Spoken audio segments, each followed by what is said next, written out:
Makaigsuonan, unsa nga mga pagtulunan ang atong makatuunan niining ato ang kasaulugan karon. Una, atong tan-awon ang panag-iingnan ni Maria, Jose ug sa batang Hesus. Pinaagi silang panag-iingnan, makaigsuonan, kita gitudloan karon sa pagpaubos, mapaubsanon nga pagtuman sa kabubuton sa Dios. Nganong nakaingon ko niya na, ang ilang gibuhat nga seremonyas dito sa templo, alang to sa ritual purification, paghinlo kanila. Ang pangutana, dili ba exempted ang atong Ginoo niini ug si Maria Santissima? Nganong i-purify man sila? Nga sila gipanamkon man nga walay buling sa sala. They were exempted. But look what they did. Wa sila mo avail sa ilang special privilege. Ang gibuhat nila, ilang gituman ang tanan, matud pa sa kasulatan, ang tanan nga gisugo sa Dios. Di ba leksyon ni sa pagpaubos? Makiigsuon na dili kalikayan, naagyoy pipila ka nato dinhi nga nag-enjoy sa life of privilege. It's not your fault. Gasa ka na gikan sa Ginoo. Hinumdumi, ang maong pribilehiyo dili lamang alang kaninyo, kundi gamito ninyo na alang sa kahimayaan sa Dios ug sa pagtabang niadtong dili makatabang sa ilang kaugalingon. Unya alang sa kadaghanan, kita karong panahona gitintal nining sakit, nining spiritual malaise nga gitawag og self-entitlement. Kana ganing di na ta mo recognize sa need to thank others. Kaya atong tan-aw sa gibuhat sa uban nga maayo dinhi kanato, little favors done to us. Atong gitan-aw nga obligasyon nila dinhi kanato. Pananglitan, mga anak, tinuod obligasyon sa inyong ginikanan ang pagpaeskwela, pagpakaon, pagbiste ug paghatag kaninyong maayong kinabuhi ug ugmaon. That's their obligation. Kay walay anak nga nangitag ginikanan. Ang mga ginikanan nagminyo kay gustog anak. Therefore, it's their obligation. Kung buthon ang wa mo'y obligation to pay them back. Unang sayop yun ang maginikanan may ay sa pagminyo, paeskulaha o sa sikuan. Excuse me, that's not their obligation. That's your obligation. Kay kamoy ng anak. Pero mga anak, hinumdumi.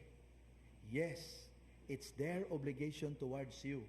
Pero sama sa panag-ingnan ni Maria ug ni Jesus, ang batang Jesus, please show gratitude.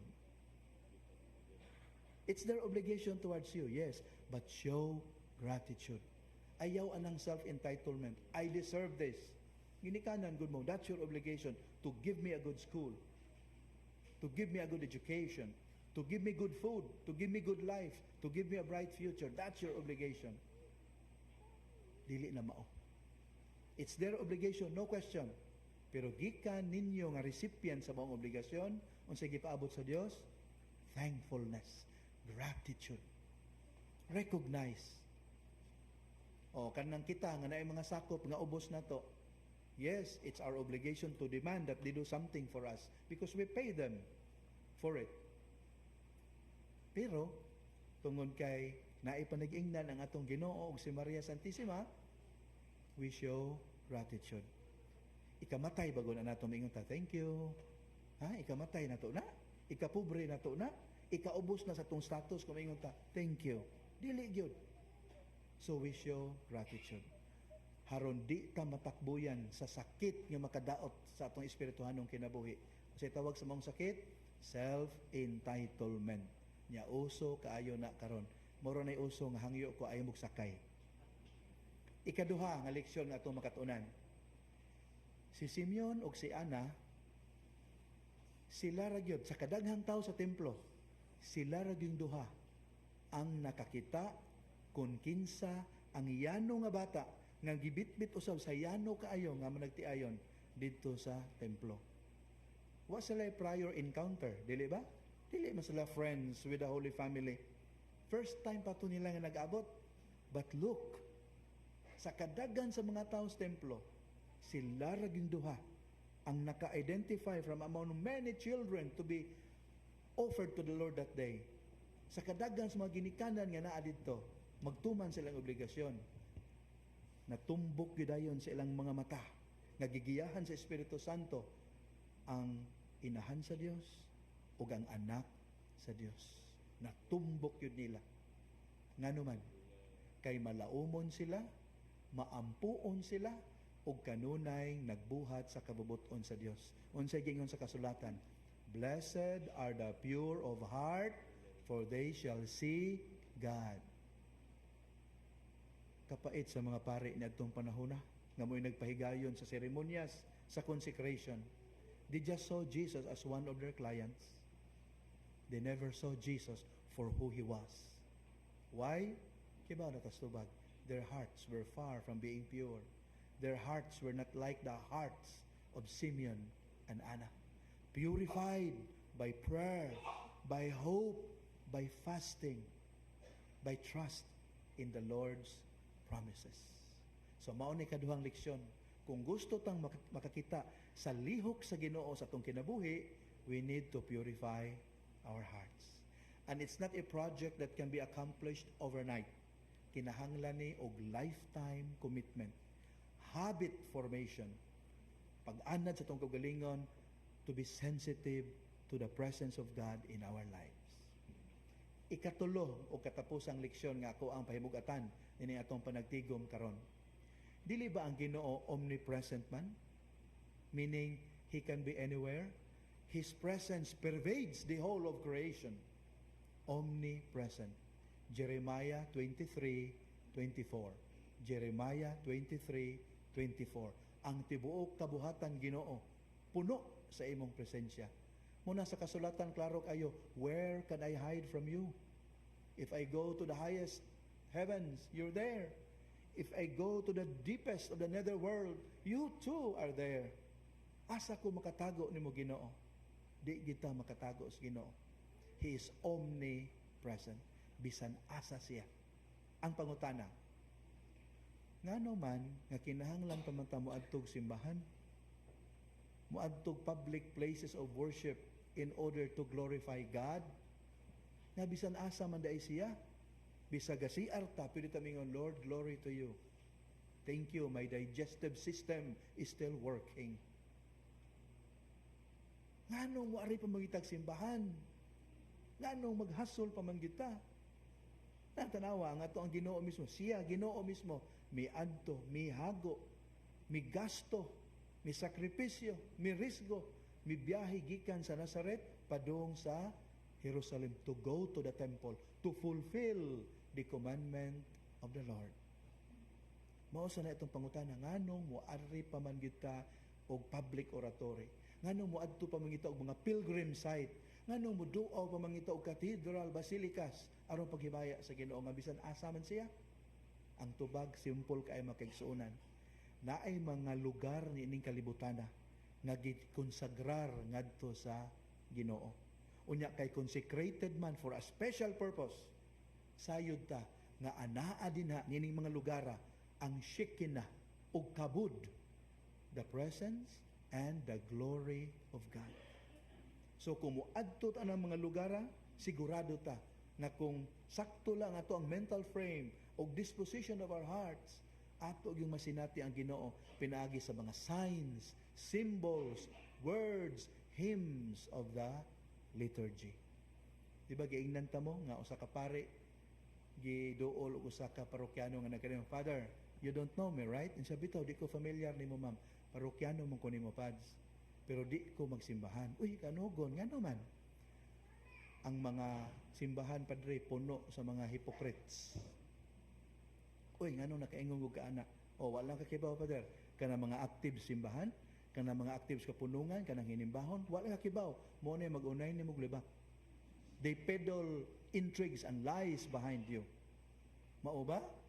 O, Padre, di ba daghang mga politiko, mga public figures mo simba sa simbahan? O, ang tawag na ko nila, Padre, hypocrites. Ganun, hypocrites man sila. O, they are there not because they really worship God, kundi they want to portray a very good image to maintain their very good public persona. So, mas maayo pa, Padre, akong gituman ang giingon sa kasulatan, when you pray, go to your room and pray to the God who hears you. Muna kong gibuhat, Padre. Muna ang simbahan, puno sa mga hypocrites. I don't go to church. Maingon ang pare, kalma kayo. Ma'am, I'm sorry, but I have to disagree with you. Asa makandapita mo disagree, Padre? Disagree ka sa gingong kasulatan? No, I don't disagree with that. Sakto ang gingong kasulatan. When you pray, go to the inner room of your heart and pray there. Wa sa kung disagree ni mo, ma'am, nga ang simbahan maka-attract og mga hypocrites og mga hypocrites. Tinuod na. Kaya ang simbahan, good ma'am, simul justus et peccator. Sinner and saint at the same time. Muna mo attract yun og mga tao nga tarong o dili kaayo tarong. Pero one thing you said, I fully disagree. Siya asa to, Padre. Katong niingon ka nga ang atong simbahan din ang atong parokya puno sa mga ipokrito o mga epokrats. Di ko mo yun, anak. Siya nga naman, Padre. Ma'am, siguro jud ko, there is one room more. Gani I reserve one seat for you. So adto unya simbahan na, reserve na ang imong seat. There's one more room for another hypocrite. Welcome to the club.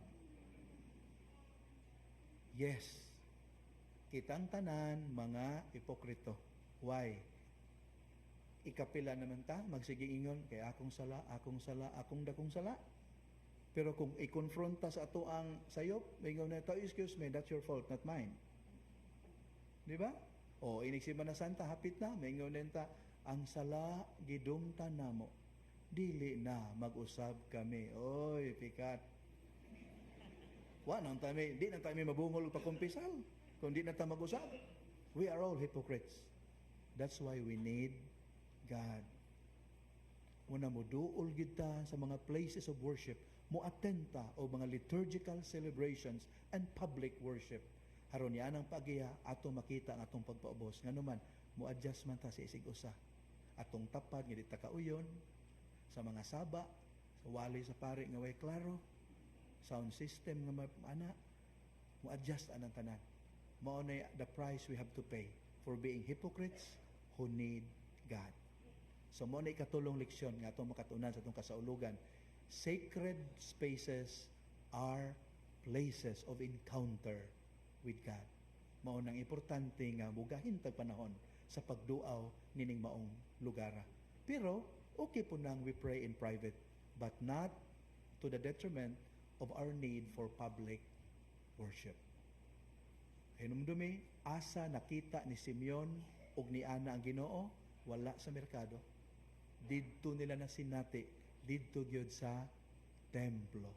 Bisan pa man sa kayawanon sa mga nagdala ni ini, bisan pa man sa mga negosyo nga nakapadistracted sa mga tao dito, despite all these imperfections, God was encountered in that temple because it was consecrated.